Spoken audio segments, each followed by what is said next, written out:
Hey guys, this is Emily. It is Friday, April 12th, 2013. This is just an accreditation update. This is for your working group 4. So I wanted to talk a little bit about what you have done thus far. Some general feedback from the steering committee about your outlines and about your lists and what needs to happen next. So far in this process, you've spent a lot of time talking about the criteria and picking it apart and figuring out what needs to happen and what things mean, and that type of thing. And then the next thing you did as a group is you developed these lists of task items. And so these are the things that you feel like your group really needs to focus on. So last week at the steering committee, that is what I took to the group, and it's all listed here in your folder. These items for evaluation, improvement, and action, which I actually already have open. So down here on page 4 is where that second draft is. And so what Carolyn and Samuel did is they took this whole long list that you guys all created in the different sections, and they sort of condensed it down into some larger themed type ideas in order to kind of help you figure out how best to get started. So up until now, we've done a lot of sort of gathering pieces and figuring out things. So now we are actually going to move into more task-oriented evaluation type phase. And so evaluation in the self-study is the absolute key piece to the self-study. So, it's not enough to say that we're doing something. We have to prove that what we're doing is good and that it serves a purpose, and that it's there for a reason, that type of thing. So in looking at your whole list and looking at the work that you've created thus far, I sort of very broadly broke down into what your initiatives look like. And so these are things that the group felt like they wanted to start on first, where they felt like the most work was needed within your criteria. And the first is the quality control of education. That's obviously a huge piece. The steering committee felt like it was a huge piece as well. They have some specific feedback for you in that area, which I'll get together with you personally at the next meeting and talk about. But for now, just know that they acknowledge that that's huge and that there's a ton of things that play into that. And then the second one here is the staying current and providing the tools for success, which is also a huge piece. So what the group needs to do now is they need to actually move into evaluation. So the group kind of needs to figure out what things they want to start on first. So these are things that should be higher priority or things that are going to require a lot of time. So if you talk about quality control of education, that's obviously a huge undertaking. So you want to break this down into smaller, more manageable tasks. And each person on the group should take a piece of that, and sort of all of you in tandem working toward a specific goal.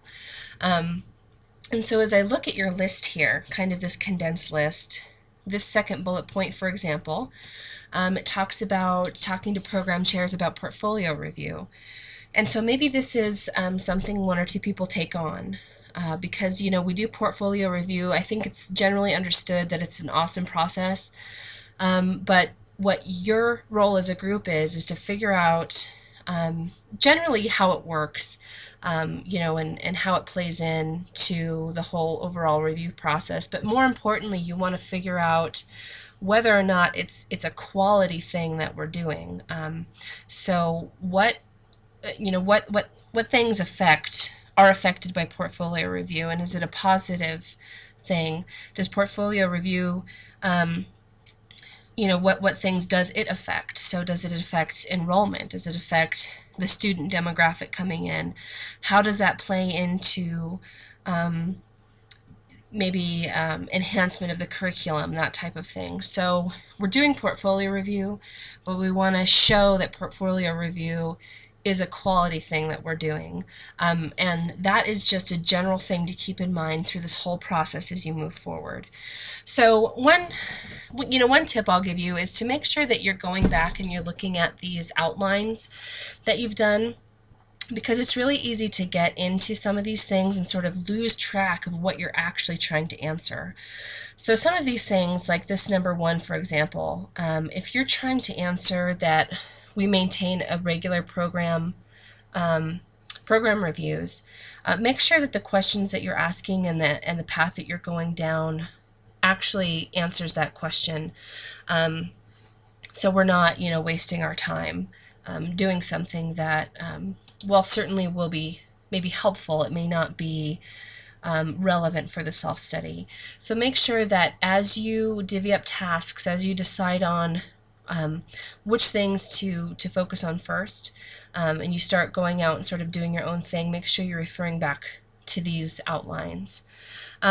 So I want to talk about the next kind of deadline, which is April 30th. And I know that I've talked about this kind of generally and in steering committee and that type of thing, and it's not anything to get really stressed out about. But I wanted to get this video update out because I don't think I'm going to get to your next team meeting for another week or two. So I wanted to make sure that the whole group kind of knew what was coming. And so April 30th, there'll be 2 things. The steering committee would like to see one, sort of an update from the group as to what things are being worked on, what progress is being made. And that's not formal in any way. That'll be just a matter of somebody coming to the next steering committee after the April 30th deadline and talking about, okay, this is how we divvied up work. This is what progress is being made. These are hurdles we're running into, questions you need answered, things like that. So we just kind of want to make sure that there is positive progress being made and that we're working towards the same goal. And also, to do our best to try to coordinate efforts between the groups if you guys happen to be kind of crossing paths a little bit. So the next steering committee, just make sure somebody from the group who knows what's going on is at the steering committee. And that could be Carolyn or Samuel, or it could be somebody else from the group. So whoever's coming, just make sure you're keeping in touch with, what's going on, what progress is being made. And the second thing is a list of evidence. And so in your folder, there is this evidence list that I've put in there. And what this is for, this doesn't have to be complete. You don't have to actually have this evidence. But, when you're going through your outlines, hopefully in the footnotes, you've started listing some evidence that you want to cite. Or maybe somewhere here in the text you've made a note of some kind of evidence that backs it up. So you want to refer to which core component it is, what the evidence actually is. So if it's like the student handbook, if it's the dams, if it's something that refers to program review, or something like that. You want to have some kind of a title for it so we know how to easily find it. And then what does that evidence specifically support? So more so than just saying this is core component whatever, just write a brief few words about what specifically are you putting this evidence in here for. And then these notes, this is just to keep track of, maybe that there's something out there but you don't have it. Maybe something needs to be created. Maybe it's just a guess, like maybe we need to have this thing. And so just put those kinds of things in the notes. This should not take a lot of time to put together. This could probably be a task somebody could knock out in maybe an hour. And that's just a matter of reading through your outlines. And so what this will do is this will allow us to kind of take a high-level look at what you have going on, so we can sort of easily identify where the gaps and the holes are and start helping to gather the evidence, because evidence gathering can be kind of a pain if it's not coordinated. So that's what we want to try to do, and this is so you guys can have your own list to use moving forward. So I think that is about it for the update today. Please invite me to your next meeting, which will hopefully be before April 30th. So I think in your groups you've probably already started talking about these lists and divvying things up. So that needs to start happening, within the groups, and I think some of the groups have already started to kind of parse things out. So if you have any questions, please email me or call me or whatever.